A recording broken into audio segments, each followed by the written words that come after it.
예, 오늘 우리가 함께 은혜 받으실 말씀은 요한계시록 9장 13절부터 21절의 말씀입니다. 함께 읽겠습니다.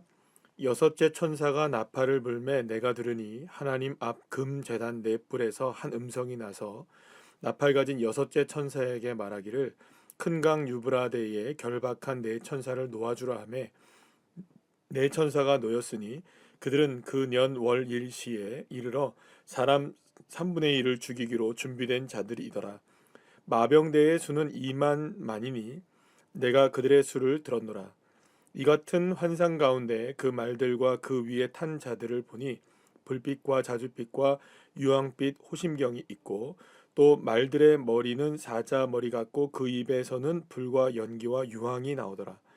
이 세 재앙 곧 자기들의 입에서 나오는 불과 연기와 유황으로 말미암아 사람 3분의 1이 죽임을 당하니라. 이 말들의 힘은 입과 꼬리에 있으니 꼬리는 뱀 같고 또 꼬리에 머리가 있어 이것으로 해하더라. 이 재앙에 죽지 않고 남은 사람들은 손으로 행한 일을 회개하지 아니하고 오히려 여러 귀신과 또는 보거나 듣거나 다니거나 하지 못하는 금, 은, 동과 목석의 우상에게 절하고 또 그 살인과 복술과 음행과 도둑질을 회개하지 아니하더라. 아멘. 할렐루야. 예, 오늘은 드디어 이제 여섯 번째 나팔 재앙을 기록한 본문을 우리가 보게 되는 것을 보게 되는데요. 여섯 번째 천사가 나팔을 불게 되자 하나님 앞에 있는 금제단의 네 뿔에서 음성이 들리게 됩니다.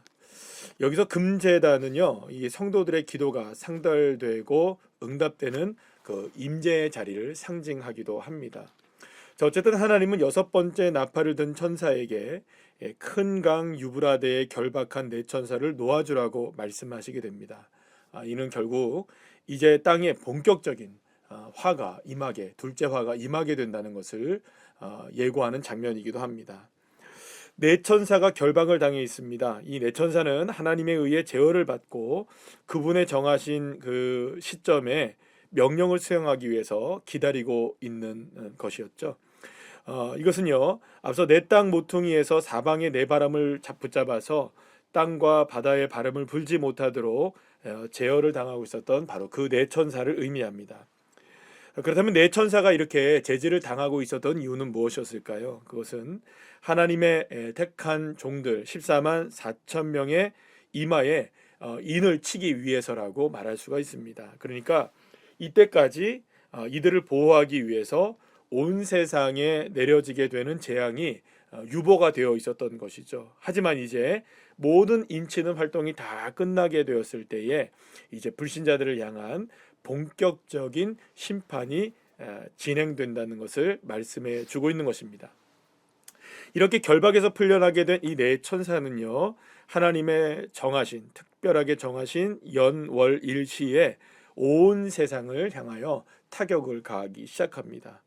이렇게 이제 천사들이 세상에 가져오는 재앙은 너무나 어마어마한 것이긴 하지만 중요한 것은요, 하나님의 이 통치의 주권과 모든 것이 하나님의 섭리 안에 이루어지고 있다는 것입니다. 그리고 이제 오늘 보면 15절 말씀에 보게 되면 이 천사들은 온 세상의 사람들을 얼마나 죽입니까? 3분의 1을 죽이기 위해서 준비합니다. 엄청난 일이죠. 그런데 여러분들, 천사들은 단독적으로 공격을 감행하지 않습니다. 마병대를 동원하게 되는데요. 이 마병대의 숫자가 참 특이합니다. 2만 만이라고 합니다. 그러니까 2만 만이라는 것은 2만에다가 만을 곱한 숫자입니다. 그러면 약 2억이라는 숫자가 되죠. 당시에 로마의 총 군단의 숫자 뭐 이런 것들을 다 합치게 되면은 뭐 그 아마도 12만 한 5천 명 정도가 된다고 그랬던 것 같아요. 당시 로마 제국의 전체 인구가 약 5천만 명 정도로 계산되고요. 당시에 지구상에 있었던 전 세계 인구가 약 2억에서 3억 정도가 됐다고 하니까 이 마병대의 규모가 2억 정도가 된다는 것은 전 세상에, 온 세상의 모든 사람들을 징계하고도 남을 만큼의 군대라는 것을 의미합니다. 그러니까 이 군대를 막아설 존재가 없다는 거죠. 2억 명의 군대를 어떻게 막아내겠습니까? 이 2억이나 되는 이 마병대가 사자머리 입에서 뿜어져 나오는 불과 연기와 유황과 같은 것으로 사람의 3분의 1을 죽게 합니다. 이런 모습들을 우리가 생각해 보면 결국에는 어마어마한 모습이 되는 거죠. 그런데 사람을 해치는 것은요, 입만 아니에요. 뱀의 꼬리와 같은 것이 있는데, 이 꼬리가 뱀 같다는 것은 꼬리의 뱀처럼 사람을 해치는 어떤 파괴적인 힘을 갖고 있다는 것을 보게 됩니다. 자, 그런데 이렇게 본문에 등장하는 사탄적인 이런 특징을 가진 이 말들은 하나님을 거부하는 세상 사람들을 파괴하기 위해서 사명을 감당하는 어떤 영적인 존재들이라고 볼 수가 있습니다. 그래서 이들의 활약으로 인하여서 사람들의 3분의 1이 죽게 되죠. 사실 이렇게 이러한 존재들로 인하여서 이렇게 어마어마한 규모로 파괴가 시작된다는 것을 볼 때에 여러분 3분의 1이 죽는다. 이건 엄청난 인류의 거의 멸망이라고 볼 수가 있는 것이죠. 자, 그러면 3분의 1만 멸망시켰는데 아직 3분의 2가 남죠. 그러면 3분의 1을 왜 남길까요? 아직 회개하고 돌아올 사람들이 있기를 바라시는 그런 주님의 뜻 때문입니다. 이렇게 끔찍한 여러분 파멸의 모습을 보게 되었다라고 하면 여러분들 어떤 모습이 될까요? 나머지 3분의 2는 어떻게 될까요? 와, 이거 어마어마한 일이구나. 내가 이제야말로 회개하고 돌아가야 될 때구나. 하나님께로 돌아와야지 않을까요? 그런데 여러분들 오늘 본문의 말씀을 보게 되면 회개하기는커녕요, 오히려 우상숭배의 활동에 더욱더 몰입하게 되는 그런 모습을 보게 됩니다. 오늘 20절 21절 말씀에 바로 그런 모습들이 나오죠. 이들은 손으로 행한 일들을 회개하지 않습니다.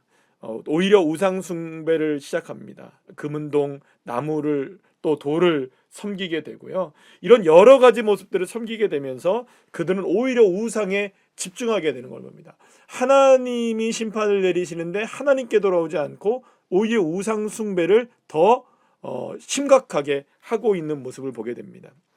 그러니까 이렇게 보게 되면 여러분들 결국에는 그 하나님을 믿을 수 없는 그런 사람들이 되어지게 된 겁니다. 그러면 왜 그럴까요? 하나님이 그들을 구원하지 않으려고 하신 것이 아닙니다. 분명히 징계도 주시고 보여주신 거죠. 그럼에도 불구하고 그들은 여전히 자신들의 우상에서 떠나지 못하는 거죠. 자신들이 뭐가 중요한지를 깨닫지 못하는 것이죠. 그리고 결국에는 그들 또한 살인, 복술, 음행, 도둑질 이런 여러 가지 것들을 회개하지 않고 주님 품으로 돌아오지 않아 결국에는 멸망의 길을 걸어갈 수밖에 없는 존재가 된다는 것을 오늘 본문은 우리에게 말씀해 주고 있습니다. 사랑하는 여러분, 참 아이러니합니다. 이러한 재앙이 일어남에도 불구하고 깨닫지 못하게 되는 거죠. 마치 어떻게 보면 그런 모습들이 생각이 듭니다. 늑대 소년이죠. 계속해서 늑대가 나타났다고 얘기하지만 정작 늑대가 나타났을 때는 도움을 아무도 주지 않는 거죠. 결국에는 계속 서로 스스로가 속이고 있는 삶을 살아가고 있는 것에 불과한 것입니다. 결국에는 자기 스스로가 무엇인가 이 환난과 고통 속에서 구원을 이루어내려고 하지만 사실은 구원을 이루어낼 수 있는 방법은 그 어디에도 없는 것이죠. 하나님을 바라봐야 되고 주 예수를 바라봐야 하는데 그 어린 양을 바라봐야 하는데 어린 양을 바라보지 못하고 자기의 힘과 능력, 세상의 권력과 돈과 명예를 바라보며 또한 그것이 우상이 되어서 우상을 섬기는 일에 몰두하게 되는, 그러고 보면 요즘 시대에도 지금의 시대에도 이전에 2000년 전에 이 계시록이 쓰여졌던 때와 별반 다를 바가 없다는 생각을 하게 됩니다. 왜 그럴까요? 여전히 많은 사람들이 우상에 몰입해 있습니다. 움직이지 않는 신상을 바라보면서 그것이 나를 도와줄 것이라고 생각할 때가 얼마나 많은지 모릅니다. 자신이 비도 피하지 못합니다. 자신이 눈도 피하지 못합니다.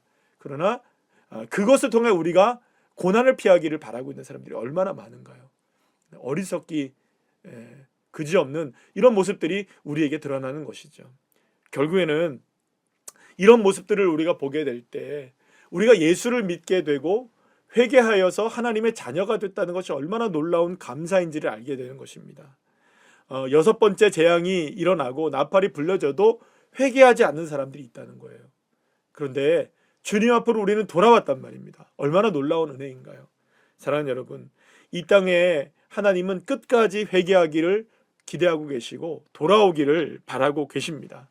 죄로 인하여 고통받는 인생들을 주님이 건져내시길 바라는데 여전히 더 깊은 죄의 나락으로 떨어지고 있는 사람들이 얼마나 많은지를 오늘 본문 우리에게 보여주고 있는 것입니다. 사랑하는 여러분, 그럼에도 불구하고 주님은 끝까지 기회를 주십니다. 여러분, 그렇다면 믿지 아니하는 자들에게도 이렇게 기회를 주시는 주님이시라면 하나님의 자녀된 권세를 누리고 있는 우리들에게 주시는 기회는 얼마나 놀라울까요? 그 하나님의 기회를 믿음의 눈을 열어 바라보시는 주의 자녀들 되시기를 간절히 축원합니다. 그래서 이 땅 가운데에서 정말 하나님의 은혜를 누리며 주님을 끝까지 붙잡음으로 승리하는 귀한 자녀들 되어서 날마다 주님 붙들고 승리하는 주의 자녀들 한 분 한 분들 다 되시기를 간절히 축원합니다. 기도하시겠습니다. 사랑과 은혜가 충만하신 살아계신 우리 주 여호와 하나님, 우리의 삶의 모든 순간 속에서 주님을 의지하며 나가길 원합니다. 세상의 많은 것들 우리가 바라보며 그것을 흠모할 때가 얼마나 많은지 모릅니다. 그러나 주님, 그 모든 우상들을 깨트리며 우리가 주님을 향해 나갈 수 있게 하여 주시옵소서. 자신의 모든 것이 담겨진 옥합을 깨트리며 주님 앞에 헌신했던 그 여인처럼 우리들의 삶도 주님을 향하여 헌신하며 주님만 바라볼 수 있는 믿음의 자리에 서서 아버지 하나님, 구원의 역사를 이루신 주님을 찬양하는 인생으로 살아갈 수 있도록 넉넉한 은혜를 베풀어 주시옵소서. 오늘도 주님과 함께 동행하여 온전한 기쁨을 누리며 승리하는 귀한 자녀들 되기를 간절히 소망하며 예수님의 이름으로 기도합니다. 아멘.